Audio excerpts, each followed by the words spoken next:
Fokus lainnya tertuju pada pesta rakyat di sepanjang Jalan Sudirman Tamrin, Jakarta yang akan dihadirkan usai pelantikan Presiden dan Wakil Presiden terpilih Prabowo Gibran Minggu esok. Setidaknya 14 panggung hiburan pesta rakyat sudah tampak berdiri megah di sepanjang Sudirman Tamrin. Sebagian tim hiburan sudah membangun panggung di area 4 jalur utama Sudirman Tamrin. Berbagai hiburan musik yang diisi artis ibu kota dan pameran produk usaha mikro, kecil, dan menengah ikut meramaikan acara ini dan akan dihadirkan usai pelantikan Presiden terpilih Prabowo Subianto Gibran Raka Buming Raka.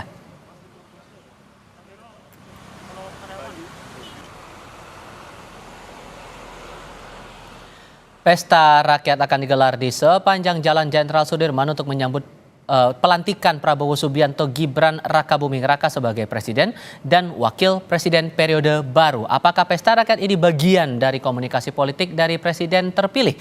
Kami akan membahasnya bersama Direktur Eksekutif Parameter Politik Indonesia Adi Prayitno dan Kepala Badan Pembinaan Organisasi, Kaderisasi, dan Keanggotaan BPOKK DPP Partai Demokrat Herman Khairun. Assalamualaikum, selamat sore semuanya, apa kabar? Waalaikumsalam warahmatullahi wabarakatuh. Selamat sore. Terima kasih semuanya sudah hadir dalam diskusi kami kali ini. Pak Herman, saya ke Anda dulu begini. Kalau diingat-ingat lagi di eranya Pak Jokowi JK waktu itu dilantik 2014 kan ada pesta rakyat juga yang digelar ya. Apakah ini jadi semacam tradisi untuk melanjutkan semangat dari Pak Jokowi yang dilakukan juga oleh Pak Prabowo nanti? Ya, ini kan pelantikan itu kutubnya adalah di gedung DPR MPR. Dan kemudian nanti akan ada prosesi di Istana Negara. Tentu ini adalah porosnya itu adalah Jalan Jenderal Sudirman. Dan sengaja ini tentu juga pas di hari Minggu ini akan menjadi bagian penting dalam perjalanan sejarah bangsa bahwa terjadi transisi yang begitu baik, transisi yang begitu smooth. Dan tentu mudah-mudahan potret transisi ini bisa menjadi optimisme kita untuk negara Indonesia lebih maju ke depan.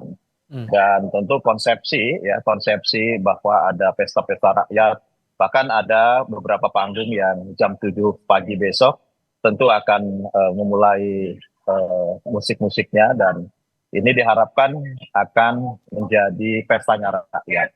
Dan kita tahu bahwa proses demokrasi ini juga berjalan dengan baik. Dan kita tahu bahwa demokrasi itu dari rakyat, oleh rakyat, dan untuk rakyat.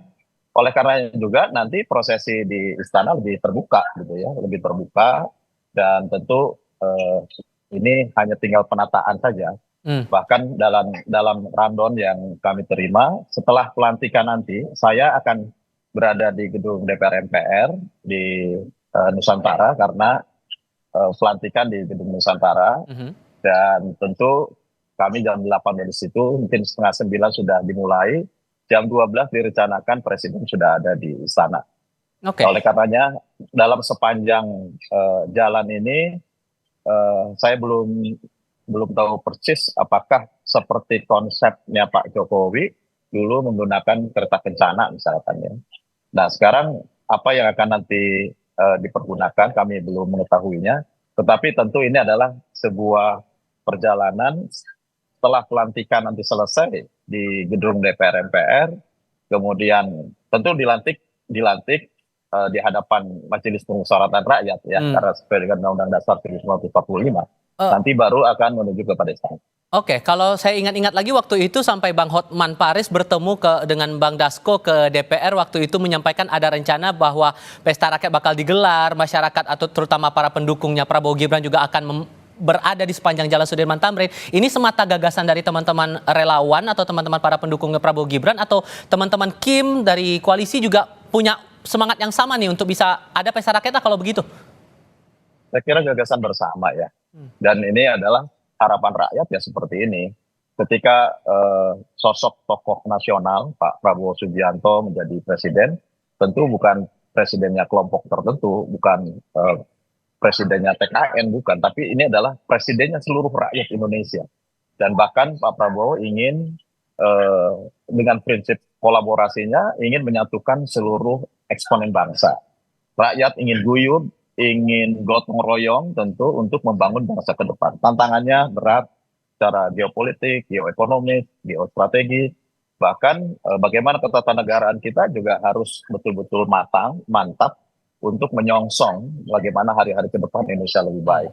Nah, kalau rakyatnya dibangun secara guyup, rakyatnya bersatu, dan bahkan pada momentum-momentum yang membahagiakan seperti ini, rakyat juga merasakan kebahagiaannya melalui pesta rakyat yang sama dan setara gitu. Aha. Temanya kan sama dan setara Oke. gitu. Tentu ini akan menjadi momentum penting dalam perjalanan Oke. sejarah bangsa kita. Semangat keberlanjutan, kemudian ada semangat untuk guyup. Nah, Mas Adi, Anda menangkapnya komunikasi politik seperti apa sebetulnya coba dibangun di awal masa kepemimpinan Prabowo Subianto Gibran Rakabuming Raka lewat pesta rakyat itu? Saya kira dua hal ya.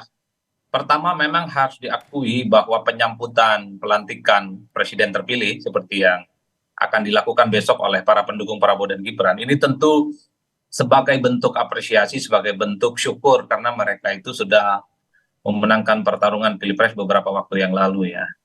Itu sah dalam demokrasi, merayakan kemenangan itu bisa dibenarkan dalam konteks sebenarnya untuk membangun kebersamaan secara komprehensif. Saya kira bukan hanya Prabowo, Jokowi juga melakukan hal yang sama 2 kali menang Pilpres. Saya kira juga diadakan pesta rakyat di sepanjang Sudirman, Tamrin, Bundaran HI dan seterusnya. Nah, yang kedua yang paling penting, mengambil sudut angle pesta rakyat itu kan ingin menunjukkan bahwa Pilpres sudah usai, terlepas dari apapun pilihan dan perbedaan politik sepanjang pemilu di 2024 yang lalu, tentu semua orang bisa menikmati bahwa mulai tanggal 20 Oktober besok seluruh rakyat Indonesia akan punya presiden dan wakil presiden terpilih yang baru namanya Prabowo Subianto dan Gibran Rakabuming Raka untuk menahkodai bagaimana kepemimpinan bangsa dan negara ini di 5 tahun yang akan datang. Jadi ini yang saya kira memang menjadi momentum bersama bahwa tak ada lagi cerita kubu 1, kubu 2, dan kubu 3 bahwa pesta rakyat besok bisa dihadiri dan bisa dinikmati oleh siapapun. Dan Lagunya bisakah jangan kemudian pakai itu lagu. langsung merangkul para pendukung nomor 1 dan nomor 3 waktu itu? Ya saya kira memang kenapa judulnya adalah pesta rakyat, tentu ini bukan pesta yang hanya akan dilakukan para pendukung Prabowo di Jakarta dan sekitarnya, tapi ini juga diniatkan kepada siapapun para pendukung di Pilpres yang kemarin berbeda secara pilihan politik juga bisa menikmati panggung rakyat, bisa berjoget bersama, bisa menyanyi bersama, merayakan bahwa ada sosok pemimpin baru Prabowo dan Gibran untuk menjadi presiden dan wakil presiden di 5 tahun yang akan datang. Saya kira di situ pesan politiknya, apalagi misalnya ada kecenderungan Prabowo Subianto itu kan ingin berkomunikasi dan merangkul semua elit, sekalipun elit-elit itu adalah mereka yang kalah Pilpres, yang saya kira sudah dilangsungkan secara damai ya di bulan Februari. Itu bukti misalnya ada PKB masuk dalam koalisi, PKS masuk dalam koalisi, Nasdem juga menyatakan dukungan sekalipun tak ada kadernya di situ, bahkan PDIP sekalipun juga mendukung bagaimana pemerintahan Prabowo dan Gibran. Ini adalah sebagai bentuk rekonsiliasi nasional. Jadi wajar kalau kemudian besok akan ada pesta politik yang maha akbar untuk menyambut Prabowo, menyambut Gibran sebagai presiden dan wakil presiden yang baru di Republik ini. Nama Anies Muhaimin, kemudian Ganjar Mahfud diundang ke pelantikan. Kemudian ada pesta rakyat juga, dan pandangan Mas Adi ini upaya untuk merangkul para pendukung dari dua mantan peserta Pilpres 2024. Benarkah begitu upaya yang diupayakan begitu dalam pesta rakyat ini, Pak Khairon? Ya, stabilitas politik, stabilitas keamanan tentu ini menjadi modal dasar dalam pembangunan. Oleh karenanya disadari betul oleh Pak Prabowo bahwa kolaborasi antar tokoh masyarakat, kolaborasi antar elemen masyarakat, organisasi dan sebagainya ini sangat diperlukan. Sangat diperlukan untuk bisa mendukung terhadap target-target yang ingin dicapai. Tentu juga ini ya dihadapkan pada banyak masalah gitu ya. Permasalahan ini kan besar sekali.